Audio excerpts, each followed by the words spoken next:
എല്ലാവർക്കും നമ്മുടെ ചാനലിലെ പുതിയ വീഡിയോയിലേക്ക് സ്വാഗതം. ഇന്ന് നമ്മൾ ചൂര മീൻ കൊണ്ടൊരു അച്ചാറാണ് ഉണ്ടാക്കാൻ പോകുന്നത്. വളരെ ടേസ്റ്റി ആയിട്ട് നല്ല അടിപൊളിയായിട്ട് നമുക്ക് മീൻ അച്ചാർ ഉണ്ടാക്കാം. അപ്പോൾ അതെങ്ങനെയാണെന്ന് നോക്കിയാലോ. നേരെ വീഡിയോയ്ക്ക് പോയാലോ. വീഡിയോയ്ക്ക് പോകുന്നതിന് മുമ്പായി ആരെങ്കിലും ചാനൽ സബ്സ്ക്രൈബ് ചെയ്യാതെ കാണുന്നുണ്ടെങ്കിൽ ദയവ് ഇതൊന്ന് സബ്സ്ക്രൈബ് ചെയ്യണേ. തുടങ്ങാം.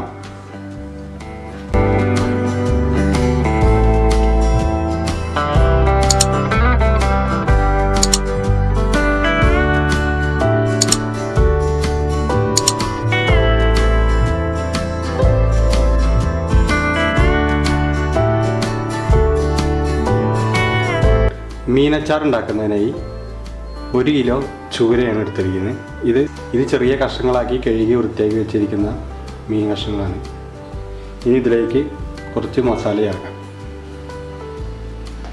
1/4 ടീസ്പൂൺ മഞ്ഞൾപ്പൊടി, 2 ടീസ്പൂൺ കാശ്മീരി മുളക് പൊടി, ഉപ്പ് ആവശ്യത്തിന്. ഇതെല്ലാം കൂടെ ചേർത്ത് നന്നായി മിക്സ് ചെയ്ത് വെക്കുക. ഇനി മസാലയെല്ലാം മീനിൽ പിടിക്കുന്നതിന് വേണ്ടി ഒരു അരമണിക്കൂർ റെസ്റ്റ് ചെയ്യാൻ വയ്ക്കാം. ഇപ്പോൾ മീനിൽ മസാലയൊക്കെ ചേർത്ത് വെച്ചിട്ട് ഒരു അരമണിക്കൂറിൽ കൂടുതലായിട്ടുണ്ട്. ഇനി നമുക്കിതൊന്ന് വറുത്തെടുക്കാം. അതിനായി കുറച്ച് നല്ലെണ്ണ ഒഴിക്കാം. നല്ലെണ്ണയിലാണ് മീൻ വറുക്കുന്നത്. ഏതെണ്ണയിൽ വേണമെങ്കിൽ വറുക്കാം, പക്ഷേ കുറച്ച് ദിവസം കേടുവരാതിരിക്കണമെന്നുണ്ടെങ്കിൽ നല്ലെണ്ണയിൽ വറുക്കാവും നല്ലത്. ഇപ്പോൾ എണ്ണയൊക്കെ നന്നായി ചൂടായിട്ടുണ്ട്. ഇനി നമുക്ക് മീൻ കഷ്ണം ഇട്ടുള്ളൂ. മീൻ കഷ്ണങ്ങൾ ഇട്ട് കൊടുത്താൽ അപ്പം തന്നെ ഇളക്കാൻ പാടില്ല. ഒരു മിനിറ്റ് അങ്ങനെ കടന്ന് വെന്തതിന് ശേഷം മാത്രമേ ഇളക്കി കൊടുക്കാൻ പാടുള്ളൂ. ഇല്ലെങ്കിൽ അതിൽ മസാലയൊക്കെ എണ്ണയിൽ അരിഞ്ഞു പോകും. ഇനി ഒന്ന് മറച്ചിട്ട് കൊടുക്കാം.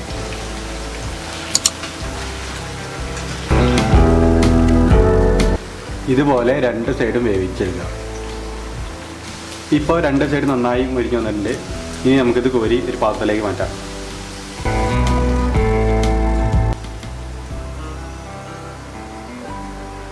ഇനി ഇതുപോലെ ബാക്കിയുള്ള മീൻ കൂടി വറുത്തെടുക്കാം.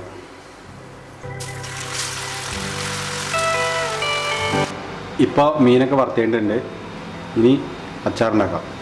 അതിനായി മീൻ വറുത്ത അതേ എണ്ണയിലേക്ക് 1/4 ടീസ്പൂൺ കടുകിട്ട് കൊടുക്കാം.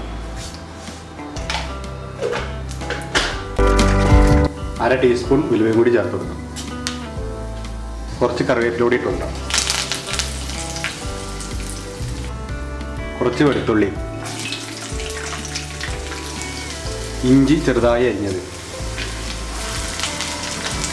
ഒരു പച്ചമുളക് ചെറുതായി അരിഞ്ഞത്,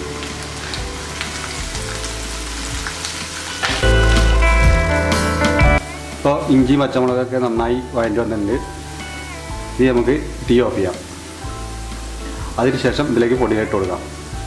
1/4 ടീസ്പൂൺ മഞ്ഞൾപ്പൊടി,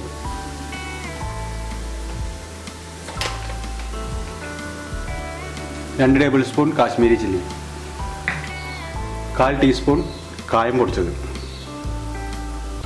ഇനി ഇതൊന്ന് നന്നായി മിക്സ് ചെയ്യാം. ഇപ്പോൾ തീ ഓഫ് ചെയ്ത് വെച്ചിട്ടാണ് ഇതെല്ലാം ചെയ്യണത്, അല്ലെങ്കിൽ പൊടികളൊക്കെ കരിഞ്ഞു പോകും. ഇനി ഇതിലേക്ക് കുറച്ച് വിനാഗിരി കൂടി ചേർത്ത് കൊടുക്കാം.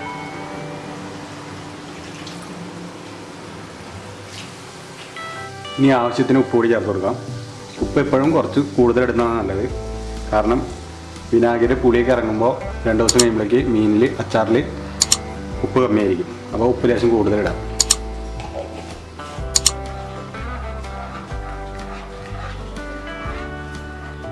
ഇനി ഇതിലേക്ക് വറുത്ത് വെച്ച മീൻ കഷ്ണങ്ങൾ ചേർക്കാം.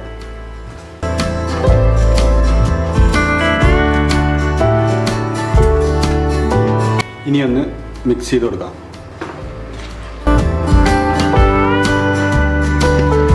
നമ്മുടെ ചൂര കൊണ്ടുള്ള മീനച്ചാർ റെഡി ആയിട്ടുണ്ട്. ഇനി ഇത് ചൂട് മുഴുവൻ പോയതിന് ശേഷം മാത്രമേ ഒരു പാത്രത്തിലേക്ക് മാറ്റാൻ പാടുള്ളൂ, അല്ലെങ്കിൽ അച്ചാർ പെട്ടെന്ന് കേടുവന്ന് പോകും. ഇതിങ്ങനെ ഇപ്പോൾ ലൂസായിരിക്കുന്നത് നോക്കണ്ട. ഇത് 2 ദിവസം ഇരിക്കുമ്പോഴേക്ക് ഇതിലെ വെള്ളമെല്ലാം മീൻ വലിച്ചെടുത്തോളും. അപ്പോൾ നല്ല ഡ്രൈ ആയിട്ട് വരും. അപ്പോൾ വീഡിയോ എല്ലാവർക്കും ഇഷ്ടപ്പെട്ടെന്ന് വിചാരിക്കുന്നു. എല്ലാവരും ഇതേപോലെ ഒന്ന് വീട്ടിൽ ട്രൈ ചെയ്ത് നോക്കണം. വളരെ എളുപ്പമാണ്. അപ്പോൾ വീഡിയോ ഇഷ്ടപ്പെട്ടാൽ ഒന്ന് ലൈക്ക് ചെയ്യണം, ഷെയർ ചെയ്യണം, ഒന്ന് കമൻറ്റ് ചെയ്യണം, സബ്സ്ക്രൈബ് കൂടി ഒന്ന് ചെയ്യണം കേട്ടോ. അപ്പോൾ അടുത്ത വീഡിയോ ആയിട്ട് വീണ്ടും കാണാം.